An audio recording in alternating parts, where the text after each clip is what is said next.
Welcome back to In Depth with Academia. I'm Price, founder and CEO of academia.edu, and, well, your host today, as always. I'm excited to dig into a paper that really crosses the boundary between history, theology, and what you might call creative imagination.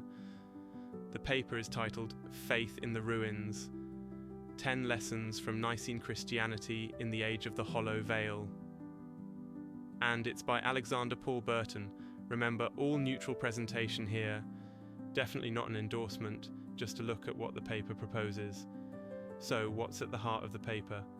The core question is, how did Nicene Christianity, formalized in the early 300s AD and spreading all the way out to Roman Britain, take root in rural communities living through the collapse of empire?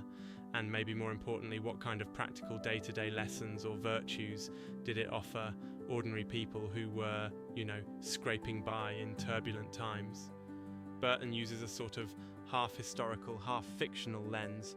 The story of Caelwyn, a Roman Patrician girl who loses her parents in the dying years of Roman Britain and finds herself living with her Christian grandmother Eadgifu in the mysterious, misty Hollow Vale. Side note, the Hollow Vale is fictional. It's a narrative device, not a real place. The debate here is less about factual history and more about lessons, the takeaways that fiction and historical context can jointly offer. What's significant about all this? Well, it's that mix of upheaval and resilience, the Roman world falling apart, Britain's identity fraying, and yet in the middle of all that, you have these communities, often led by women like Eadgifu, keeping the embers of faith and social coherence alive. And for listeners like you, maybe you're living through uncertain times, maybe you're dealing with change. The question is, are there transferable insights about resilience, community, identity, even healing that come from this moment in history, whether you're religious or not? The paper's structured around 10 lessons, and honestly, I can't go over them all in detail or we'd be here all day, but there are some standouts, like faith as refuge in turbulent times, which is all about how spiritual practices can provide stability even when the social order is breaking down. In Caelwyn's story, her grandmother would recite psalms with her every morning. It became not just religious ritual, but a form of psychological anchoring. I mean, the imagery of reciting Psalm 46, God is our refuge and strength as bandits prowl the countryside. You can almost feel the tension and hope mingling together. Burton relates this to what real families might have experienced, and honestly, whether you're religious or secular, there's a lot there about keeping some kind of grounding center when outside events feel, overwhelming. Another lesson is about community. These tiny Christian groups gathering for worship and shared meals, singing hymns that built solidarity in a fractured world. The idea is, when institutions crumble, community endures. Augustine's idea of the city of God pops up here. Is it grand?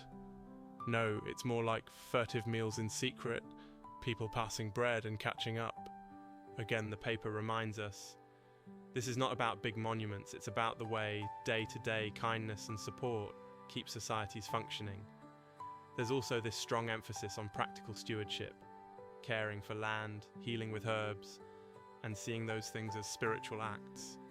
Eadgifu teaches Caelwyn to blend old folk wisdom with Christian ideas, crafting salves for the sick, gathering wild herbs, weaving contemplation into every mundane task. This isn't about high theology, it's about finding meaning and a sense of the sacred in things like washing your hands at the well or sharing bread with your neighbour. And there's a good digression here. Imagine explaining the spiritual value of manual labour to a modern 12-year-old glued to their phone. Anyway, Burton's point is, faith in that moment wasn't all about doctrine, it was deeply embodied.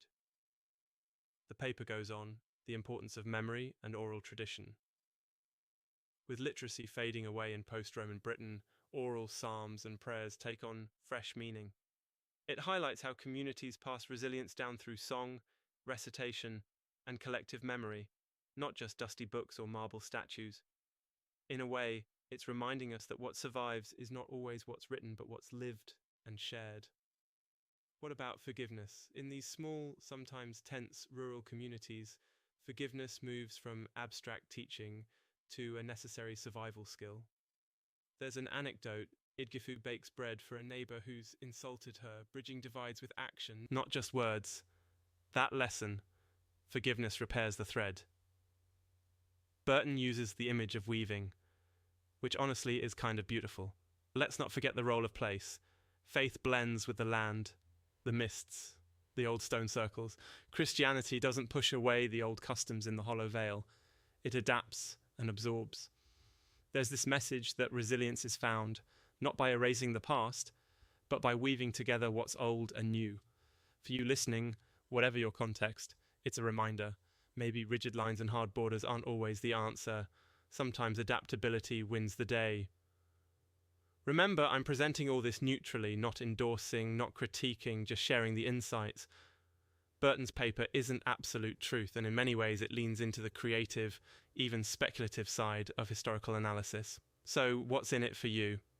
I guess the takeaway is that in times of disruption, when the empires or institutions that we rely on start to crumble, what's left are the lessons we carry: resilience, community, kindness, stewardship, memory, and the ability to forgive. Academic research like this, whether historical or creative, isn't about providing one-size-fits-all answers. It's about opening new ways to reflect and maybe to cope with change. And if all this makes you think about the role of ritual in your own life, or whether your grandmother's tea really had healing powers, well, that's kind of the point, right? Thanks for joining me on In Depth with Academia. Stay curious, stay open, and remember, research is here to spark your own reflections, not to give you the final word. Until next time, take care.